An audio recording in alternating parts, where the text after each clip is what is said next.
నమస్కారం మిత్రులారా. మహాసంకల్ప శక్తి రామ్తా గారి జ్ఞానాన్ని తెలుసుకుంటూ వస్తున్నాం కదా. ఈరోజు మరికొద్ది జ్ఞానాన్ని తెలుసుకుందాం. మాస్టర్ కొన్ని క్వశ్చన్స్ అడుగుతున్నారు రామ్తా గారిని. మాస్టర్ అడుగుతున్నారు, మంచిని సృష్టించాలా చెడుని సృష్టించాలా? మంచి చెడుల గురించి వివేకం నాకు లేదు, మరి నేనేం చేయాలి? రామ్తా గారి జ్ఞానాన్ని విందామా? మీకు ఏది నిర్మాణాత్మకమో అంటే కన్స్ట్రక్టివ్గా, మరి ఏది వినాశాత్మకమో అంటే డిస్ట్రక్టివ్ వివేచనను తెలియజేసేదే వివేకం. మీకు ఏది నిర్మాణాత్మకమో మరి ఏది వినాశాత్మకమో అనే వివేచనని తెలియజేసేదే అనేదే వివేకం. మీరు సృష్టించే భౌతిక సంఘటన మీ ఎదుగుదలకు నిర్మాణాత్మకంగా దోహదపడేటట్లయితే అది మీ పట్ల మంచిని, లేదా ఎదుగుదలను వినాశకర రీతిలో అడ్డుకునేదైతే అది మీ పట్ల చెడును కలుగజేస్తుంది. మరి మంచి మరి చెడు అనేవి కేవలం మీ భావనలే. నిర్మాణాత్మకంగా ఉంటే మంచిదని, వినాశకర రీతిలో ఉంటే చెడుదని మీరు భావిస్తారు. ఈ భావనల సమ్మేళనాన్నే వివేకం అంటాం. ఈ వివేకం అనేది మీ జ్ఞాన పరిధిపై ఆధారపడి ఉంటుంది. మీరు సృష్టించే ప్రతి భౌతిక సంఘటన కూడా మీ జ్ఞాన పరిధిని పెంచుతుంది. అంటే ప్రతి భౌతిక సంఘటన ఒక జ్ఞాన వీచికను మోసుకొస్తుంది. మీ జ్ఞానంపైనే మీ వివేకం ఆధారపడి ఉంటుంది. మీ జ్ఞానం విస్తారంగా ఉంటే మీ వివేకం కూడా విస్తారంగా ఉంటుంది. వివేకం విస్తారంగా ఉంటున్నప్పుడు జీవితం ఆనందమయంగా, అంతే విస్తారంగా ఉంటుంది. వివేకం లేని వారికి ప్రజ్ఞ ఉండదు. ఉదాహరణకి ఒక వ్యక్తిని తీసుకుందాం. దొంగతనాన్ని వృత్తిగా ఎంచుకున్న వ్యక్తికి అతను చేస్తున్నది మంచిదిగానే అనిపిస్తుంది. ఎందువల్ల? అతని ఆధ్యాత్మిక జ్ఞాన పరిధిలోని లేదా ఆధ్యాత్మిక శక్తిలోని గుణాల ఆధారంగా అతను ఆ వృత్తిని ఎంచుకుంటాడు. ఆ ఆధ్యాత్మిక శక్తి స్థాయిలోనే అతని వివేకం ఉంటుంది. అతని గుణాలకు అనుగుణంగానే అతనికి వివేకం సంప్రాప్తిస్తుంది. అతని ఆధ్యాత్మిక శక్తి విస్తరించినట్లయితే అతని వివేకం యొక్క స్థాయి కూడా విస్తరిస్తుంది. అప్పుడు అతను ఆ వృత్తి పట్ల విముఖతను కలిగి ఉంటాడు. మంచి చెడులు అన్నవి ఒక వ్యక్తి యొక్క వివేకం అంటే వివేచన శక్తి స్థాయిని బట్టి అతని వరకు మాత్రమే అది కూడా నిర్ణయింపబడతాయి. కానీ సత్యం, అదే ట్రూత్ అనేది శాశ్వతంగా నిలిచి ఉంటుంది. సత్యం అనేది ఎల్లవేళలా ఒకే రీతిలో ఉంటుంది. మంచి చెడులు అనేవి మాత్రం ఒక వ్యక్తి యొక్క వివేక స్థాయిని బట్టి అతని వరకు మాత్రమే నిర్ణయించబడతాయి. కానీ నిజం అనేది అంటే సత్యం అనేది శాశ్వతంగా నిలిచి ఉంటుంది. సత్యం అనేది ఎల్లవేళలా ఒకే రీతిలో ఉంటుంది. మీరు ఏది సృష్టించినా దాని పట్ల పూర్తి బాధ్యత వహించవలసి ఉంటుంది. అంటే మీరు సృష్టించిన భౌతిక సంఘటనలు ప్లస్ వాటి పర్యవసానాలు మీకే చెందుతాయి.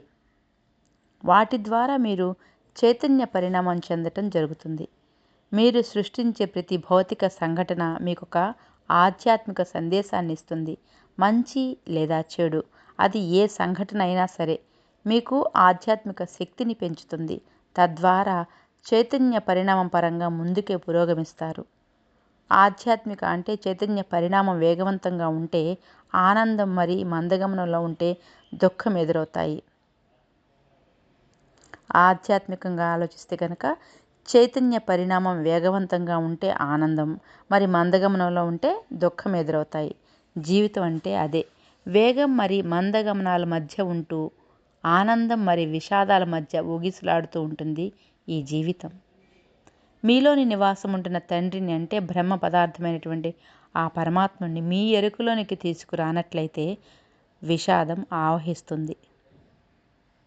మాస్టర్ మళ్ళీ ఇంకో క్వశ్చన్ అడుగుతున్నారు. నా అంతరంగ ప్రపంచానికి ఆనందం మరి విషాదం ఉంటాయా? అంటే మన ఇన్నర్ వరల్డ్లో ఆనందం మరి విషాదం ఉంటాయా అని అడిగితే రామ్తా గారు ఏం చెప్తున్నారంటే, అంతరంగ ప్రపంచం లేదా ఆత్మశక్తి లేదా బ్రహ్మ పదార్థం, దైవ పదార్థం అనేది సచ్చిదానంద స్వరూపం. మన అంతరంగ ప్రపంచం అనేది సచ్చిదానంద స్వరూపం. అది నిత్య శాశ్వతమైంది. రాగద్వేషాలు అనేవి అంతర ప్రపంచంలో ఉండవు.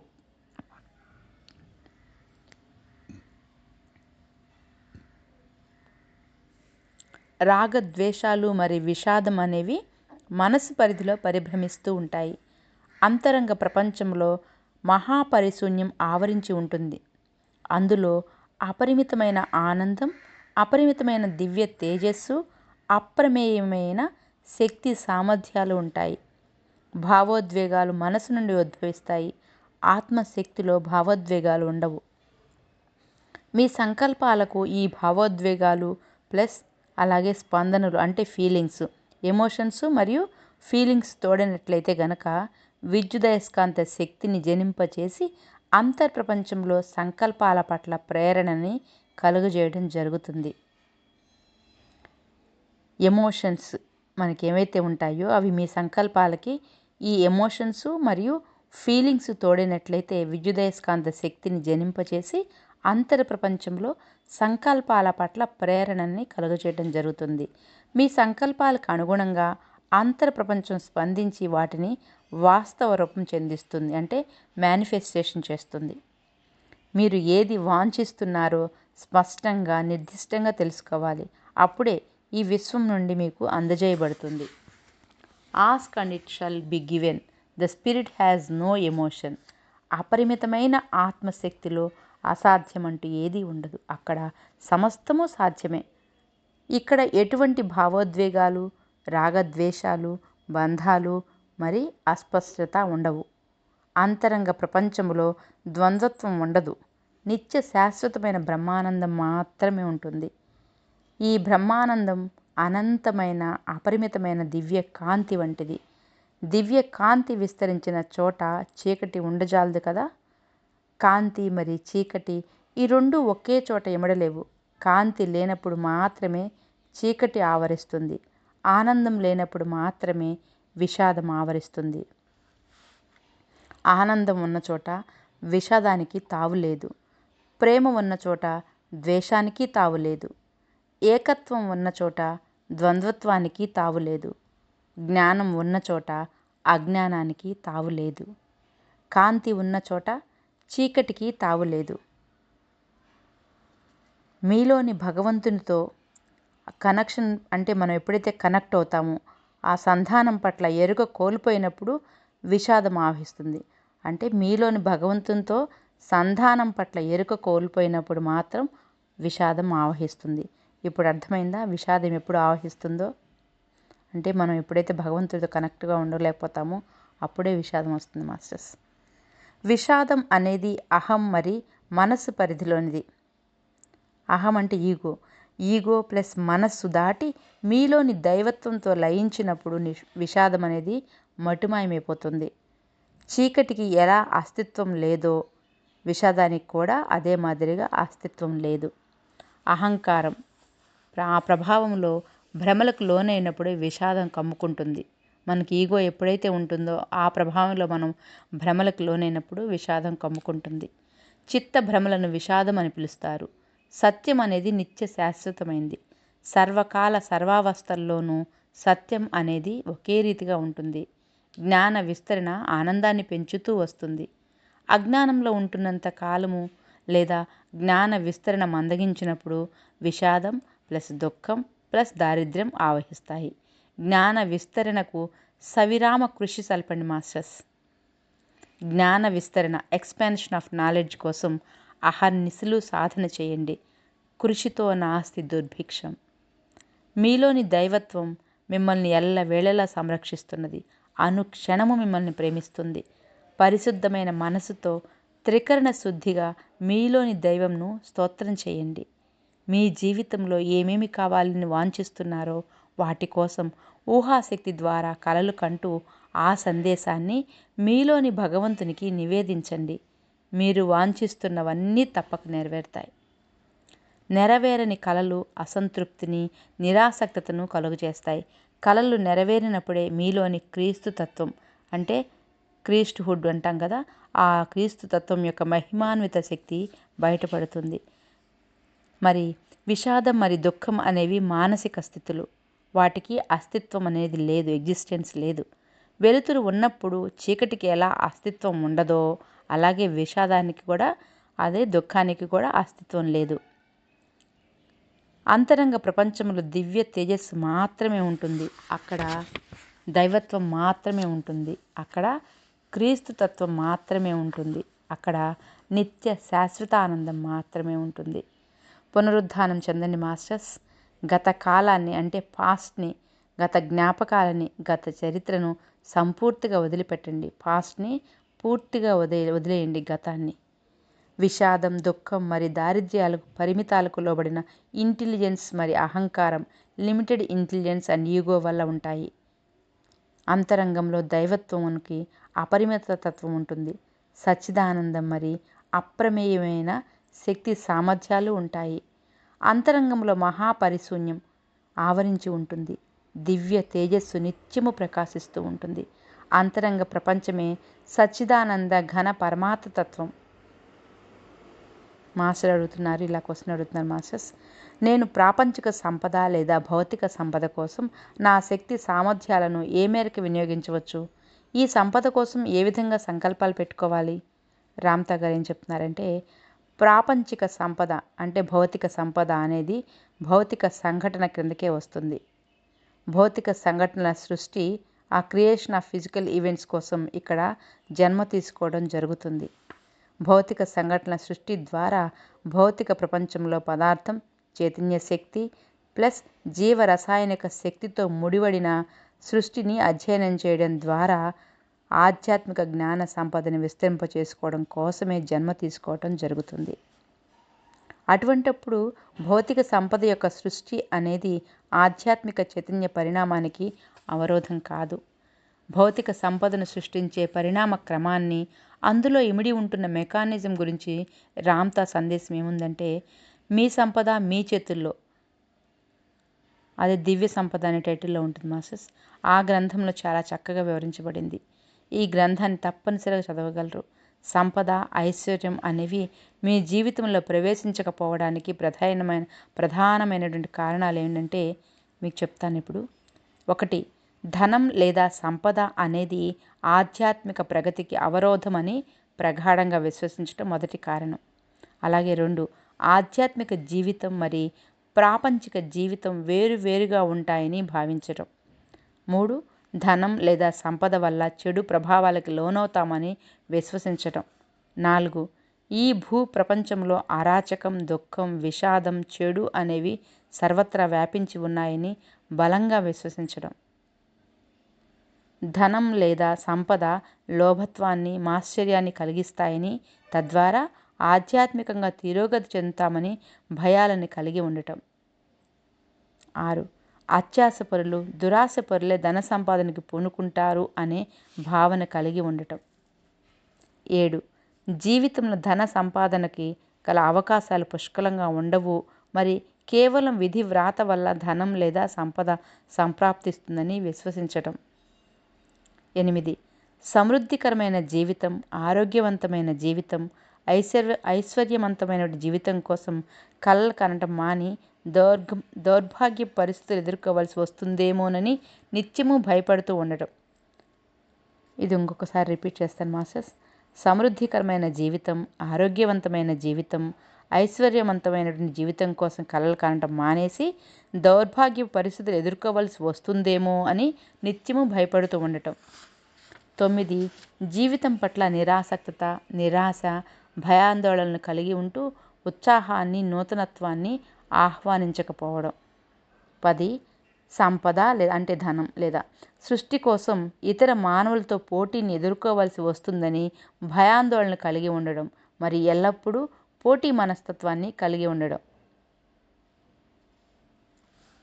11, ఈ భూ ప్రపంచంలో సంపద సృష్టి కోసం గల అవకాశాలకు మరి మనుషులు ప్లస్ ప్రాంతాలు ప్లస్ ప్రపంచ పరిస్థితులు, రాజకీయ ఆర్థిక పరిస్థితులు ప్లస్ కాలం, భౌతిక పరిస్థితులకి ప్లస్ బాహ్య పరిస్థితులకి మధ్య సంబంధం ఉందని బలమైన నమ్మకాలని కలిగి ఉండటం. 12, అన్నింటికంటే ముందరగా అంతరంగంలో సంపద గురించి సంకల్పాలు, లక్ష్యాలు ఏర్పరచుకొని ఊహాశక్తితో కలలు కనాలి మాస్టర్స్. మరి ఎమోషన్స్ ప్లస్ ఫీలింగ్స్తో కళ్ళు కనకపోవడం వలన మనకి సంపద అనేది గురించి మంచి సంకల్పాలు పెట్టుకోలేకపోతున్నాం. సంపద సృష్టి అనేది మీ సంకల్ప శక్తి ప్లస్ ఊహాశక్తి అంటే కలలు కనడం ద్వారా అంతర్ ప్రపంచానికి చేరవేస్తే అది చాలా ఆటోమేటిక్గా బాహ్య ప్రపంచంలో వాస్తవ రూపం చెందుతుంది, మేనిఫెస్టేషన్ అవుతుంది. ఈ ప్రక్రియ మీరు గాలి పీల్చుకున్నంత సులభమైంది masters. As he thinketh in his heart so is he. ఎలా ఆలోచిస్తారో అలానే జీవిత గతి ఉంటుంది. అంటే మన సృష్టి మనమే చేయట్లేదన్నమాట. అంటే ఇక్కడ మేనిఫెస్టేషన్ చేసుకోమంటున్నారు, సంకల్పాలు లక్ష్యాలు పెట్టుకోమంటున్నారు. మరి జీవిత అనుభవాల్లో సంపదను ఎలా వినియోగిస్తుంటారో వాటి కోసం కలలు కనండి. జీవిత అనుభవాలలో సంపదను ఎలా వినియోగిస్తుంటారో వాటి కోసం కలలు కనండి. ఆ జీవిత అనుభవాల సృష్టి కోసం సంపద చాలా ఆటోమేటిక్గా ఆకర్షింపబడుతుంది. ధనం లేదా సంపద అనేది చైతన్య శక్తి నుండి ఉద్భవించే ఒక శక్తి రూపాంతరం. The process of creation of wealth is very easy. సంపదని సృష్టించడం అనేది చాలా సులభమైన ప్రక్రియ. ప్రాథమిక వాస్తవం అంటే ప్రైమరీ రియాలిటీ ఏంటంటే మీ కలల ద్వారా అంటే మనోశక్తిలో సృష్టించబడుతుంది. మరి ద్వితీయ వాస్తవం అంటే గౌణ వాస్తవం అని కూడా అంటారు మాస్టర్ దీన్ని. సెకండరీ రియాలిటీ అనేది బాహ్య ప్రపంచంలో భౌతిక సంఘటనల రూపంలో సృష్టించబడుతుంది. ఒకటి ప్రైమరీ రియాలిటీ ఏంటి? ప్రాథమిక వాస్తవం మీ కళల ద్వారా మనోశక్తిలో సృష్టించబడుతుంది. మరి ద్వితీయ వాస్తవం ఏంటి? సెకండ్ రియాలిటీ బాహ్య ప్రపంచంలో భౌతిక సంఘటనల రూపంలో సృష్టించబడుతుంది. మీ కళల ద్వారా అంతర్ ప్రపంచంలో రూపుదిద్దుకునేది ప్రాథమిక వాస్తవం. మరి బాహ్య ప్రపంచంలో అది వాస్తవ రూపం చెందడమే ద్వితీయ వాస్తవం. సంపదను మీ కళల ద్వారా సృష్టించుకోవాలి. అది మాత్రమే మీకు స్వేచ్ఛను, సంతృప్తిని, ఆనందాన్ని మరి చైతన్య పరిణామాన్ని ఇస్తుంది. ఆయాచితంగా పొందబడేది లేదా దొంగలింపబడేది మీ స్వేచ్ఛని, సంతృప్తిని మరి ఆనందాన్ని హరించేస్తుంది. మీరు ఈ ప్రపంచానికి ఏది అంటే ఇష్టపూర్వకంగా పరిపూర్ణమైన ప్రేమతో ఇస్తున్నారో అదే అనేక రెట్లు పెరిగి ఈ విశ్వం నుండి మీకు తిరిగి వస్తుంది. కనుక మీరు ఏది చేసినా ఇష్టంతో, ప్రేమతో, ఆనందంతో చేయండి. మాస్టర్స్ ఇది మీకోసం మరొకసారి రిపీట్ చేయాలనిపిస్తుంది నాకు. సంపదని మీ కళల ద్వారా సృష్టించుకోవాలి.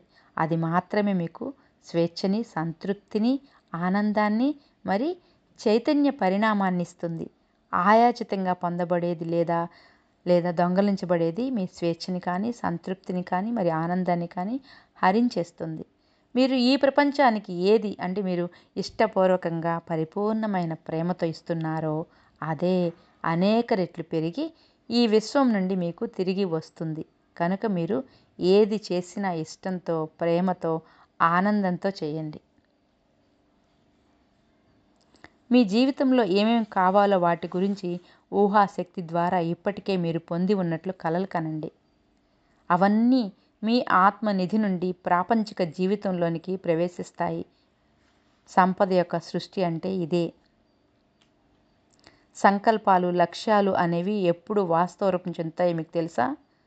అంటే మేనిఫెస్టేషన్ ఎప్పుడైతే తెలుసా మీకు? మీ సంకల్పాలు, లక్ష్యాలు, మీ ఎమోషన్స్, ఫీలింగ్స్ ద్వారా మీ అంతరంగంలోకి ప్రవేశిస్తాయి.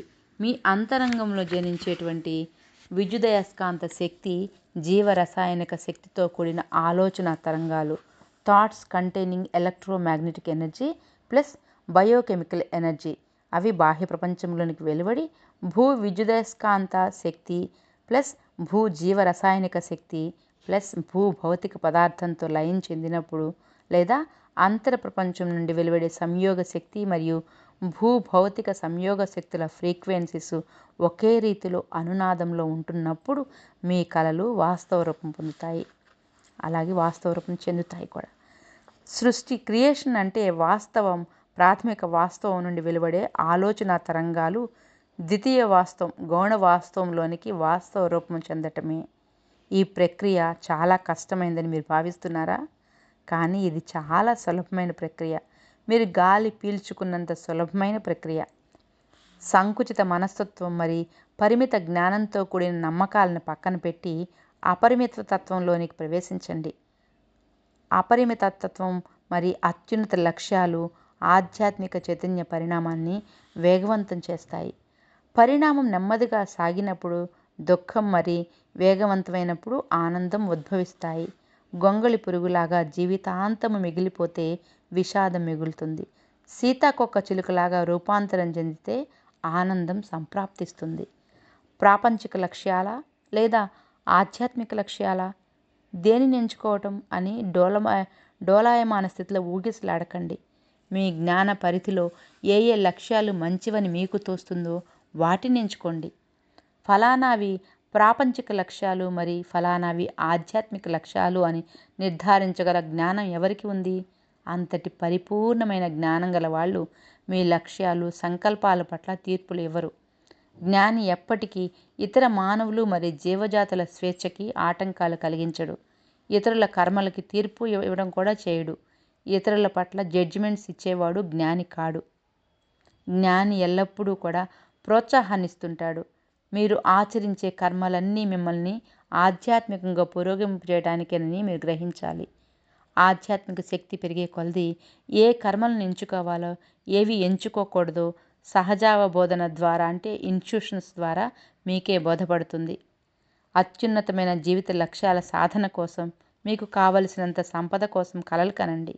రేపటి కోసం ఎందుకు ఆగుతారు? ఈ క్షణంలోనే ఈ వర్తమానంలోనే పూనుకోవాలి. ఇవి ప్రాపంచిక లక్ష్యాలు మరి అవి ఆధ్యాత్మిక లక్ష్యాలు అని వేరు చేసి చెప్తున్న ఆ శుష్క జ్ఞాని ఎవరు? ఆ శుష్క వేదాంతులు అంతటి జ్ఞాననిధిని కలిగి ఉంటున్నారా? ఏ అర్హతతో ఈ జడ్జిమెంట్స్ని ఇవ్వగలుగుతున్నారు? మనిషికి జ్ఞాన పరిధి విస్తరిస్తున్న కొలది అతడు ఎంచుకునే కర్మల్లో క్వాలిటీ కూడా పెరుగుతుంది. మంచి గుణాలు కలిగి ఉండండి, మైండ్ పవర్ని పెంచుకోండి, నాయకత్వ లక్షణాలు కలిగి ఉండండి అని ఊదరగొడుతున్నటువంటి ఆ వ్యక్తిత్వ వికాస పుస్తకాలు, పర్సనాలిటీ డెవలప్మెంట్ బుక్స్ మీకు బోధిస్తుందంతా ఒట్టి బూటకం. ఆధ్యాత్మిక శక్తి లేకుండా మంచి గుణాలు అలవడవు, నాయకత్వ లక్షణాలు అలవడవు, మైండ్ పవరు పెరగదు, మానవత్వపు విలువలు మరి దివ్యత్వ విలువలు వృద్ధి చెందవు. ఆధ్యాత్మిక శక్తి లేని మనిషి కొయ్య గుర్రంల వంటివాడు. ఆధ్యాత్మిక శక్తితో ఉన్న మనిషి జీవం గల గుర్రం వంటివాడు, లైవ్ హార్స్ అన్నమాట. ఎంత సంపద కావాలో, ఎంత ఐశ్వర్యం కావాలో, ఎంత జీవిత మాధుర్యం కావాలో అందుకోసం కలలు కనండి. అంతరంగంలో మిమ్మల్ని ఎవరు అడ్డుకుంటారు? మీ కలల యొక్క మూలాధారం ఆ అంతరంగమే. ఒక రారాజు వలె, ఒక ప్రపంచాధినేత వలె ధీమాగా కలలు కనండి. మీ అంతర్ ప్రపంచానికి రారాజు మీరే. అక్కడ అంటే అంతర్ ప్రపంచంలో మిమ్మల్ని ఆటంకపరిచే వారెవరూ ఉండరు. మిమ్మల్ని భయపెట్టేవారు ఎవరు ఉండరు. మిమ్మల్ని శాసించేవారు కూడా ఎవరు ఉండరు.